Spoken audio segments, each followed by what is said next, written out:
we don't think about that, and it's overlooked, and especially when you're chasing a dream that's so far-fetched like fishing. And I'm sure there's some of you kids out here that want to do this, and I can tell you right now, don't let anyone tell you you can't, because 100%, if you put all your eggs in that basket, it's going to happen.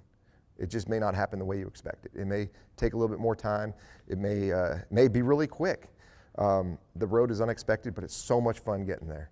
And I'm just super blessed every day. So now this is more getting into the tournament things. Okay, so I've had just about every issue, and I think Pete Glusick was the first one to tell me about this. Always have a Mountain Dew bottle. I don't drink Mountain Dew. Like, I don't like the way it makes me feel, but I always have Mountain Dew in there in my ice chest. And there's nothing worse than when my official or somebody grabs it and starts drinking. I'm like, no, I need that. I use Mountain Dew if I get a bass to hit a treble hook, a bait gets down deep and you get a little blood in the gills, this, that. You can pour a little of that citrus and it stops them and it keeps them alive. And it is like the greatest thing. So Mountain Dew always in the ice chest.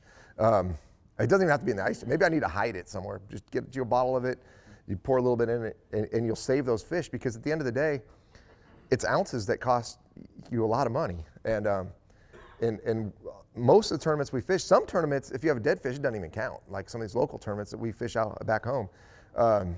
But just take care of your fish and you shouldn't have those problems. So again, G-Juice, I love that stuff right there. I mean, kudos to Gerald Swindle for coming out with this stuff. When it's really, really hot, I keep it in the live wells. I mean, I'm constantly flushing new water. Be sure when you're running down the lake that you're not pumping water. Like, make sure it's on recirculate, not fill. Because if you're filling when you're running down the lake, especially on long runs in the summertime and the water's, the air temps in the 90s and stuff like that, you're just putting heat and you're heating up your live well, and that's what kills more fish than anything.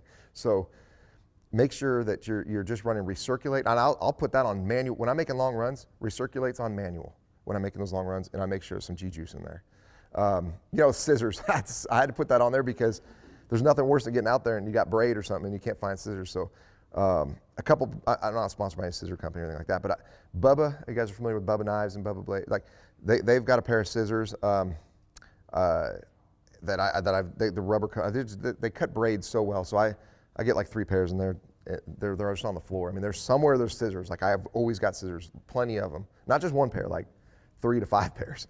So you always got to have your pliers. Scents. Now this is funny because I actually did a whole Bass University seminar on scents alone, and it was called Completing the Triangle. And this is something I feel like we overlook, is how important scent is. I mean, I told some of you guys earlier, I came in last night, the plane landed around 11:15 or something, and then my luggage got lost. I'm wearing the same clothes as yesterday, so like, if I was a lure, I'd be a bad scent and I would deter fish. Like, they would not want to be near me, right? So you want to think of when you're putting scent on, if you're not getting bit, take that, try a different scent. So I use a variety of different scents. Like, if I in the Phoenix boats, you've got a row that kind of slides back and forth. And there's probably 10 different, like from Bang to garlic spray to Mega Strike. I mean, Pulaski's. I've got every smelly gel. I've got every kind of scent in there, because there will be one of those scents that works better. And it's a pain in the butt to figure it out, but when you do, you have an edge on the field. I promise you, a big time edge. And yeah, so I mean, I watched it work this Lake Murray. So scent is a huge deal, and I would definitely invest $100 into a bunch of different scents,